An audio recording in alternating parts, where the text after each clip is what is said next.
Assalamualaikum warahmatullahi wabarakatuh. Om Swastiastu, Namo Buddhaya, salam kebajikan, salam sejahtera bagi kita semua. Halo sahabat Nusantara.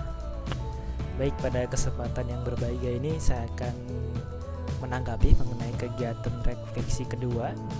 Namun sebelumnya izinkan saya memperkenalkan diri. Nama saya Haryanto. Saya dari peserta mahasiswa pertukaran merdeka dari Universitas Singapura Bangsa Karawang. Dan berlokasi pertukarannya yaitu di Universitas Victor Sorong.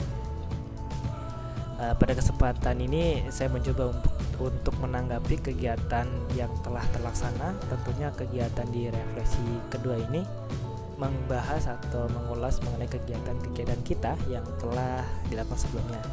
Kegiatan kita sebelumnya kita telah laksanakan yaitu yang pertama, Inspirasi 1, yang bertemakan Unstoppable, yang artinya jangan pernah berhenti, di mana kegiatan tersebut dibawakan materi oleh Kak Mario, di mana Kak Mario sendiri adalah seorang pemuda dari Papua yang memiliki tekad yang kuat dan semangat yang tinggi mengenai bagaimana caranya dia untuk bisa survive di lingkungannya bagaimana Kak Mario mengajarkan kita bahwa semangat kita itu tidak pernah dihentikan oleh siapapun kecuali Tuhan kita sendiri gitu. Jadi kita jangan pernah berhenti apa yang ingin kita capai, apa yang ingin kita wujudkan, tentunya jangan pernah berhenti, karena kita sendiri adalah suatu makhluk hidup yang memang rela atau wajib untuk mendapatkan suatu hal itu, karena kita memiliki tujuan yang positif gitu. Tujuan itu tentunya kita bisa laksanakan atau wujudkan ya bagaimana cara kita memperjuangkannya, kemudian bagaimana cara kita menyikapi tantangan dan hambatan dalam perjuangan tersebut gitu. Jadi pokoknya fokus kepada diri kita, jangan melihat orang lain, karena memang orang lain itu adalah suatu tantangan bagi diri kita. Orang lain bisa mempengaruhi kita, orang lain bisa membicarakan kita, namun itu balik lagi pada kita, bagaimana cara kita untuk menyikapi hal yang baik dan bagaimana cara kita untuk mengambil yang positif gitu. Selanjutnya itu kebinekaan kedua yang mengenai kegiatan Kenali Asalku. Nah, pada kegiatan Kenali Asalku ini memiliki kegiatan yang dimana mengenalkan berbagai daerah di Nusantara. Ada daerah pertama itu ada Karawang, kemudian Bandung, kemudian ada di Majalengka, Magelang, Bojonegoro, Madura, dan di sekitar Jawa. Tentunya dengan adanya kegiatan Kenali Asalku di sini, kita bisa mengetahui berbagai kondisi latar belakang dari suatu daerah gitu, berbagai kondisi latar suatu daerah, dari bahasanya, kemudian kebudayaannya, adat istiadatnya, kemudian makanan khasnya, dan cerita-cerita yang masih terdengar ataupun cerita-cerita yang menjadi khas dari daerah tersebut. Nah, ini suatu hal yang menarik dan sangat beresensi sekali gitu mengenai Kenali Asalku gitu. Kita tidak bisa langsung mendatangi daerah tersebut, namun dengan adanya kegiatan ini secara virtual kita bisa bertatap muka, kita mengenali banyak daerah, banyak bahasa, banyak keberagaman gitu. Banyak keragaman ini suatu hal yang memang kita harus lestarikan, harus terjaga gitu. Karena esensinya di sini kita harus mengenalkan daerah kita gitu. Karena suatu daerah harus dikenalkan agar daerah kita itu tetap ada gitu. Maksudnya kebudayaan yang ada di daerah kita itu tetap tidak hilang gitu dan dikenal dengan orang-orang. Nah, itu suatu hal yang bagus kita lakukan. Kemudian itu kebinekaan 4 mengenai festival bahasa. Nah, tentunya festival bahasa ini tidak terlepas dari daerah, keberagaman daerah. Jadi daerah itu memiliki bahasa daerahnya masing-masing. Kalau kemarin kita bisa mengetahui ada bahasa daerah Sunda, kemudian ada bahasa daerah Jawa Tengah, ada Jawa Tengah itu ada Bojonegoro, kemudian Magelang, Madura, terus ada di Majalengka juga itu juga Bandung, Karawang. Nah, itu suatu bahasa yang masih kita tetap lestarikan gitu. Nah, dari bahasa daerah tersebut tentunya kita bisa mengenali gitu ya, bagaimana implementasi bahasa daerah dari setiap masing-masing daerah.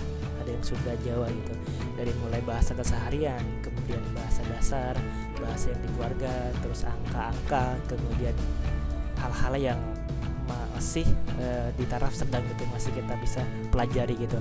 Tentunya dengan adanya keberagaman bahasa memberikan kebendaharaan bahasa daerah kita itu semakin tinggi gitu, semakin banyak. Nah, ini adalah suatu usaha yang sangat bagus karena dengan kita mengoptimalkan kemudian menjaga bahasa daerah kita, tentunya kita sebagai penuturnya, sebagai penutur dari bahasa daerah tersebut, kita ikut andil dalam mempertahankan suatu bahasa daerah. Nah itu suatu tindakan yang positif gitu. Selanjutnya, bagaimana pandangan kita terhadap sebuah perbedaan gitu. Pada esensinya kita semua itu di Nusantara itu memang berbeda gitu. Kita di sini pun berbeda. Peserta dari kegiatan Muda Nusantara pun berbeda lokasinya, berbeda agama, kemudian berbeda keberagaman, kemudian berbeda tentang adat istiadatnya gitu.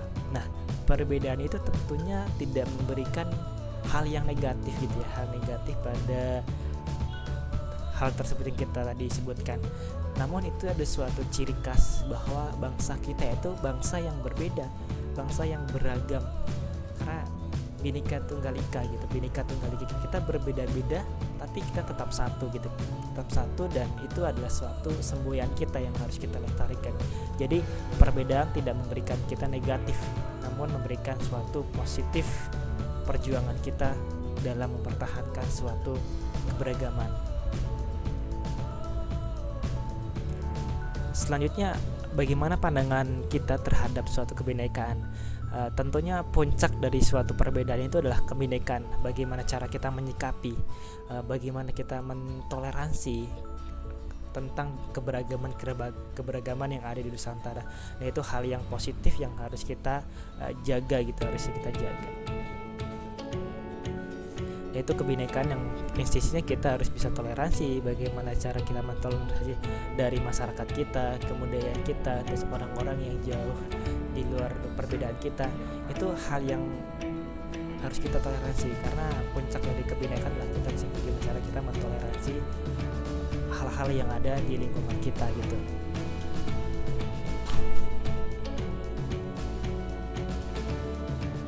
Kemudian berbicara ke suatu komitmen gitu, komitmen untuk menjaga persatuan dan kesatuan.